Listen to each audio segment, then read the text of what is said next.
성도 여러분, 안녕하세요. 오늘은 마가복음 10장 32절부터 45절까지를 중심으로 낮추어서 높아지는 축복이라는 제목으로 말씀을 나누겠습니다. 옛날이나 지금이나 대부분의 사람들은 부와 명예와 권력을 인생의 목표로 삼고 그것을 얻기 위해 치열한 투쟁을 하며 살아갑니다. 그런데 그 중에 가장 갖고 싶어 하는 것이 권력입니다. 왜냐하면 그 권력으로 재물은 물론이고 명예까지도 얻을 수 있다고 생각하기 때문입니다. 대체로 권력은 그 사람이 가진 탁월성에 의해 주어지는 것입니다. 탁월성이란 다른 사람보다 월등히 뛰어난 능력으로 나만이 할 수 있는 일을 하며 살아가라고 주신 하나님의 선물입니다. 우리는 그것을 달란트라고 부르기도 하는데 각 사람이 가지고 있는 이 뛰어난 능력이 우리 사회를 아름답게 발전시키는 원동력이 됩니다. 그래서 마치 오케스트라 안에서 모든 연주자가 각자의 악기로 자신의 파트를 탁월하게 연주하여 아름다운 하모니를 만들어내는 것처럼 하나님이 주신 탁월성으로 충실하게 살아가며 아름다운 세상을 만드는 것이 하나님께 대한 인간의 책임일 것입니다. 그런데 우리 인간은 하나님이 선물로 주신 뛰어난 능력을 선용하지 못하고 그것을 이용해서 조그마한 세상 권력이라도 잡아보려는 어리석음을 범하고 있습니다. 3년 동안 예수님과 동행하며 훈련받은 제자들도 그 권력욕에서 벗어나지 못했습니다. 예수님은 이미 2차례에 걸쳐서 자신의 십자가 고난과 죽음을 예고하신 바 있었는데 오늘 본문에서 또다시 제자들에게 당신이 순환당하실 것을 말씀하십니다. 그러나 제자들은 아직도 그 의미를 제대로 이해하지 못했습니다. 스승이신 예수님은 온 인류의 구원을 위해 저주받은 십자가에 달려 죽기 위해 예루살렘으로 가시는데 제자들은 지상의 메시아 왕국을 꿈꾸며 서로 더 높은 자리를 차지하겠다는 권력욕에 사로잡혀 있습니다.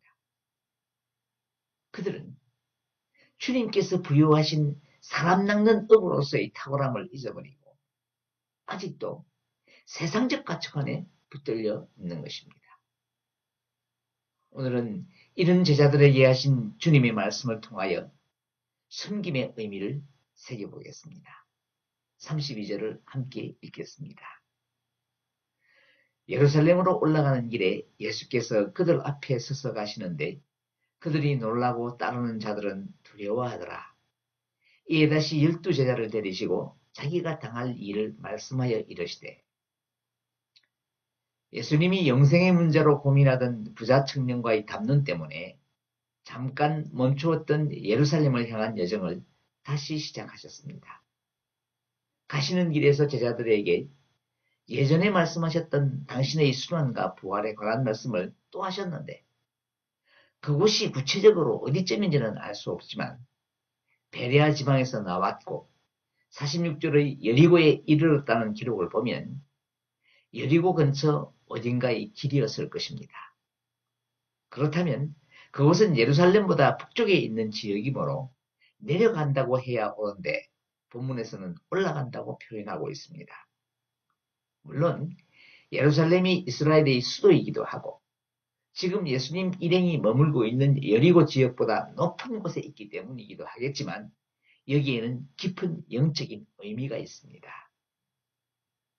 예루살렘은 성전이 있던 곳으로 유대인들에게는 거룩한 장소였습니다. 그리고 그들은 거룩한 곳으로 갈 때 올라간다고 표현합니다. 그러므로 본문에서 올라간다고 한 것은 지금 예수님이 예루살렘으로 향하는 목적이 무엇인지 암시하고 있는 것입니다. 즉 예수님은 하나님 임재의 상징적 처소인 성전이 있던 거룩한 예루살렘에서 자신의 몸을 산제사로 드리기 위해 죽음을 향하여 고난의 길을 가고 계시는 것입니다. 그리고 올라간다는 이 표현에는 내려감이 전제된 문학적 의미도 포함하고 있습니다. 올라가는 곳에는 반드시 내려가는 길이 있고 내려감의 마지막에는 또다시 올라감이 있는 것입니다. 예수님이 예루살렘으로 올라가시는 길은 모든 인간의 죄를 대속하기 위하여 자신의 생명을 내어놓는 내려감을 전제한 길입니다. 이처럼 사람이 올라오고자 하는 모든 길에는 반드시 내려가는 과정이 전제되어 있습니다. 성경에 나오는 많은 위대한 인물들의 삶을 보아도 그러합니다. 아브라함이나 모세나 요셉과 같은 사람들은 감당하기 어려운 내려감을 경험한 사람들입니다. 그런데 그 내려가는 모든 과정이 사실은 올라가는 과정이었습니다.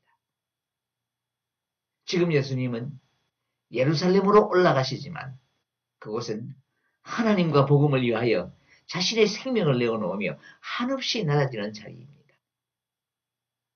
그런데 예수님은 거기를 마치 전장에서 앞장서는 장수와 같이 따르는 무리들을 앞서 이끌고 가셨는데, 앞서 가셨다는 것은 예루살렘에서 벌어질 영적 전쟁을 예고하는 표현입니다. 그리고 인간의 죄를 대속하기 위하여 십자가를 지시고 죽어야 함을 아시면서도 주저함 없이 앞장서서 고난의 현장인 예루살렘으로 올라가신 예수님의 모습은 당시 고난받던 로마의 성도들에게는 물론이고 오늘을 살아가는 저와 여러분에게도 신앙적인 삶에 따르는 고난과 희생의 길을 담대함으로 나아가야 함을 교훈하고 있는 것입니다.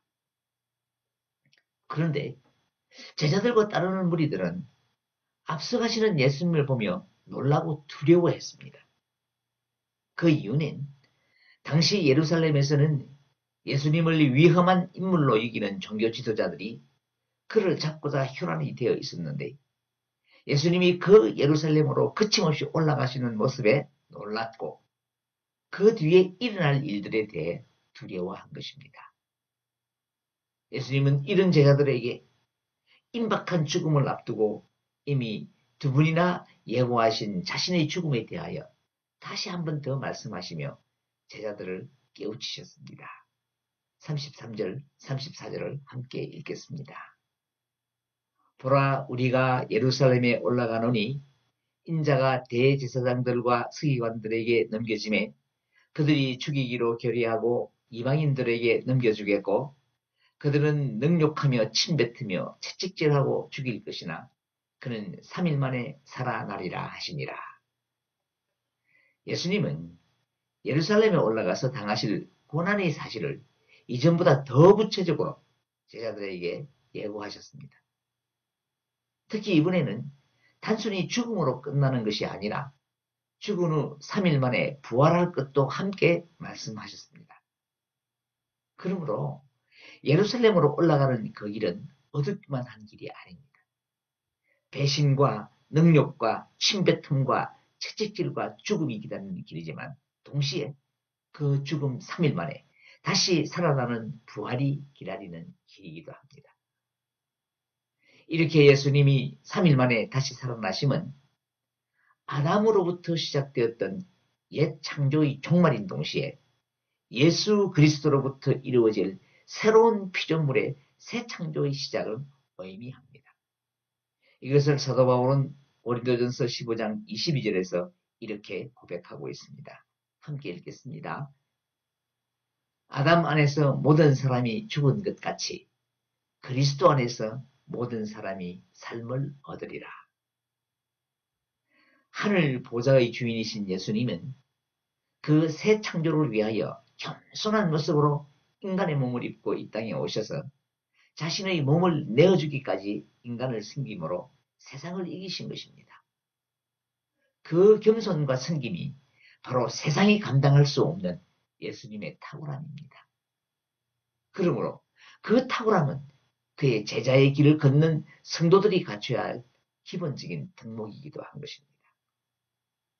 그런데 제자들은 아직도 세상적 가치관에서 벗어나지 못하고 예수님의 메시아 왕국이 건설될 때 자신들이 어떤 자리를 차지할 것인가에 대하여 서로 갈등하고 있었습니다. 35절부터 37절까지 함께 읽겠습니다. 세베대의 아들 야고보와 요한이 주께 나와 여짜오되 선생님이여 무엇이든지 우리가 구하는 바를 우리에게 하여 주시기를 원하옵나이다. 이르시되 너희에게 무엇을 하여 주기를 원하느냐 여짜오되 주의 영광 중에서 우리를 하나는 주의 우편에 하나는 좌편에 앉게 하여 주옵소서.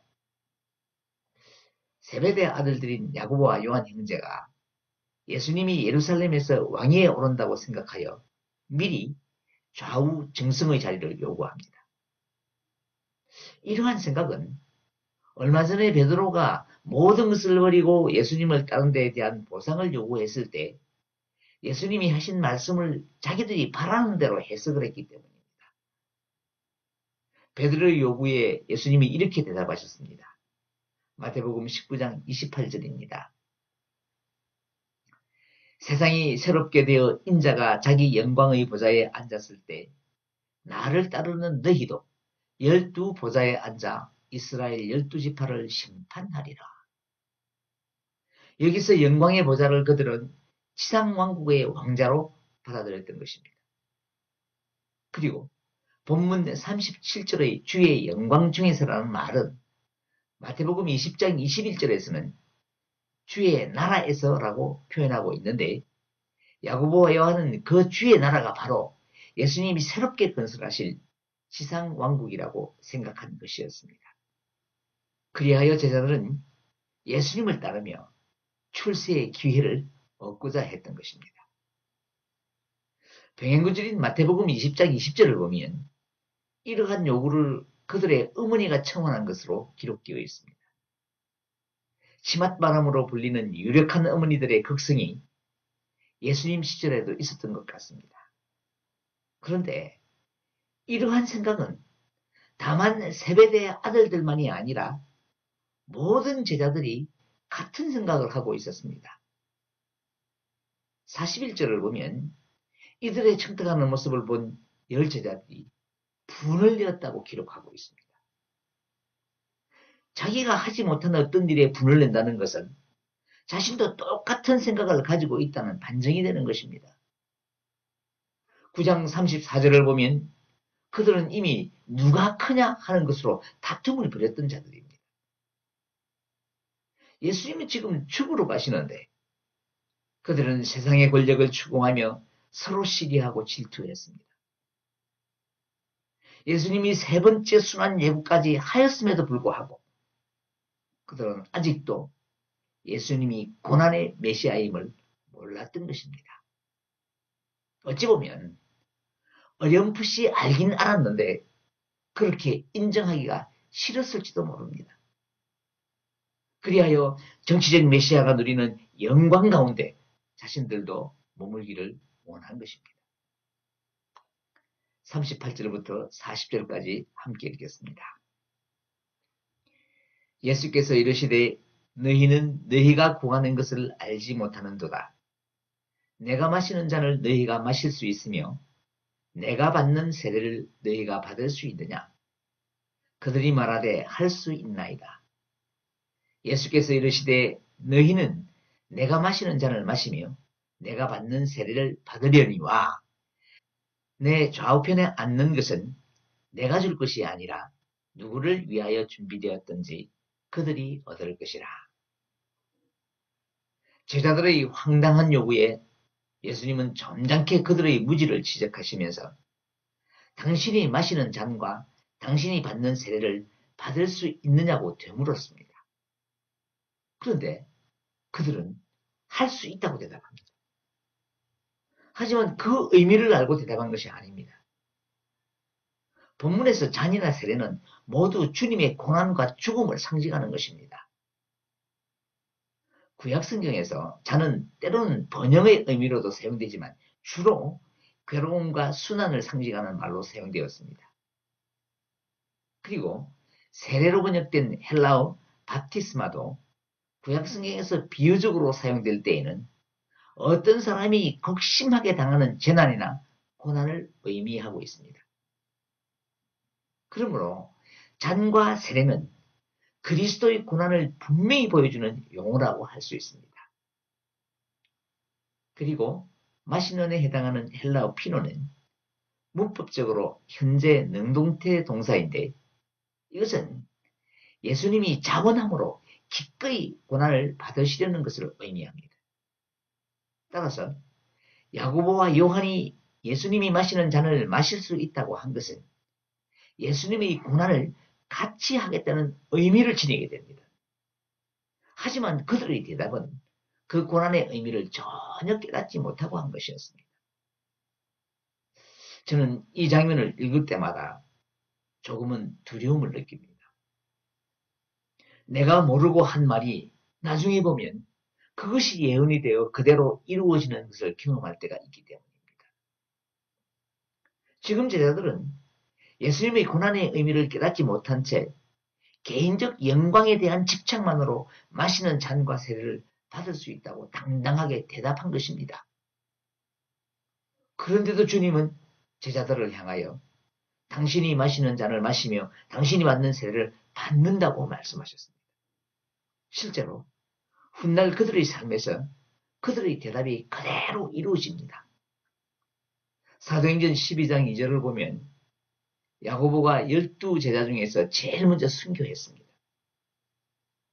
그리고 요한은 가장 오래 살았지만 초대교회의 성장을 위해 수많은 고난을 당했고 도미시안 황제 때 밤모습에 유배되어 요한계시록을 기록하며 주님이 남겨놓으신 잔을 마셨습니다. 그들은 그것을 모르고 대답했지만 그 대답이 그들 인생의 예언이 된 것입니다. 하나님이 인간에게 허락하신 자유의지는 인간을 사랑하시어 주신 최고의 선물입니다. 그런데 인간은 그 선물을 남용하여 하나님이 예정해 놓으신 것마저도 자신의 선택 아래 두려고 합니다. 인간은 상황을 선택하는 것이 아니라 그 상황을 내가 어떻게 받아들일 것인가를 선택하는 것임을 분명히 알아야 합니다.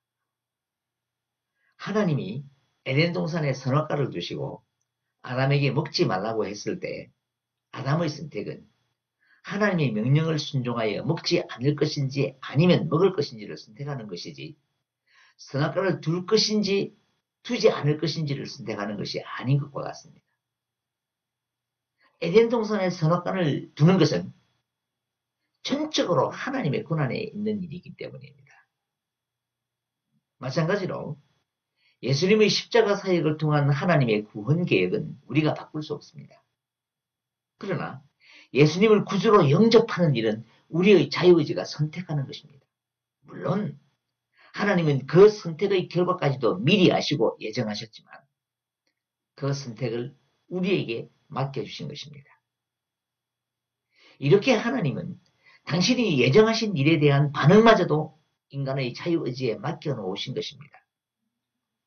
그런데 예수님의 제자들은 하나님의 주권 아래 있는 하나님 나라를 자신들의 소망에 맞추어 선택하려 했습니다. 그러자 예수님은 내 좌우편에 앉는 것은 내가 줄 것이 아니라 누구를 위하여 준비되었던지 그들이 얻을 것이니라고 하시며 그들이 요구한 자리는 인간의 선택으로 주어지는 것이 아니라 하나님의 절대적인 권한에 있다는 것을 분명히 밝히셨습니다. 41절부터 44절까지 함께 읽겠습니다. 열 제자가 듣고 야고보와 요한에 대하여 화를 내거늘 예수께서 불러다가 이르시되 이방인의 집권자들이 그들을 임의로 주관하고 그 고관들이 그들에게 권세를 부리는 줄을 너희가 알거니와 너희 중에는 그렇지 않을지니 너희 중에 누구든지 크고자 하는 자는 너희를 숨기는 자가 되고 너희 중에 누구든지 으뜸이 되고자 하는 자는 모든 사람의 종이 되어야 하리라. 야고보와 요한이 예수님께 한 청탁으로 인해 제자들 사이에는 이전에 있었던 누가 크냐라는 논쟁이 다시 시작되었습니다. 그러자 주님이 제자들에게 세상 권력의 권세와 하나님 나라의 권세를 대조하여 그 차이를 명확하게 보여주시며 불순한 욕망으로 서로 크고자 하는 제자들에게 하나님 나라에서 진정으로 크게 되는 비결을 일러주셨습니다. 천국에서 높아지는 길은 이 세상 집권자들의 길과 정반대의 길입니다. 세상 집권자들은 마음대로 주관하고 권세를 부리는 길을 가지만 하나님 나라에서 높아지는 길은 오히려 낮아지는 길이라는 것입니다. 그러면서 예수님은 자신을 섬김의 모델로 제시하셨습니다. 45절을 함께 읽겠습니다. 인자가 온 것은 섬김을 받으려 함이 아니라 도리어 섬기려 하고 자기 목숨을 많은 사람의 대속물로 주려 함이니라. 여기서 대속물은 노예나 포로나 죄수를 석방할 때 지불하는 돈, 즉 속전입니다. 예수님은 자신의 목숨을 속전으로 지불하고 우리를 죄의 사슬에서 해방하신 것입니다. 주님은 하늘의 영광을 버리시고 종이 되셔서 섬기셨는데 그 제자들은 세상의 권력을 추구하며 서로 시기하고 질투했습니다. 섬김은 하나님의 창조 질서 가운데 있는 가장 핵심적인 덕목입니다. 창세기 1장 28절에서 30절까지의 말씀을 보면 하나님은 인간에게 모든 생물을 다스리는 복을 주셨습니다. 그렇다면 다스림을 받는 존재의 기본적인 덕목은 인간을 섬기는 것입니다. 다시 말하면 모든 만물은 그 존재 자체가 섬김이 목적이라는 것입니다. 그리고 이사야서 43장 7절에서 내 이름으로 불려지는 모든 자, 곧 내가 영광을 위하여 창조한 자를 오게 하라. 그를 내가 지었고 그를 내가 만들었느니라 라고 선포하신 것처럼 하나님이 인간을 창조하신 목적은 당신의 영광을 위함입니다. 그러므로 인간에게 가장 기본이 되는 덕목 역시 하나님을 섬기는 것입니다. 그런데 죄의 종이 된 인간은 오히려 섬김을 받으려 하고 그러기 위해서 권력을 가지려고 하는 것입니다. 주님은 이 문제를 해결하기 위해 이 땅에 오셨습니다. 당신의 죽음과 부활을 통해 새로운 창조를 하시기 위해 인간의 몸을 입고 이 땅에 오셔서 자신의 몸을 내어주시기까지 섬김의 본을 보여주신 것입니다. 이제 말씀을 맺겠습니다. 오늘 주님은 저와 여러분에게 섬기라고 말씀하십니다. 그 섬김을 위하여 자기 목숨을 대속물로 주신 주님의 말씀이 우리의 교만을 무너뜨리는 말씀이 되기를 바랍니다. 그리하여 그 섬김이 낮추어서 높아지는 축복임을 믿으시고 남아있는 삶의 여정에 예수 그리스도의 흔적을 남기는 복된 성도님들이 되시기를 간절한 마음으로 소원합니다.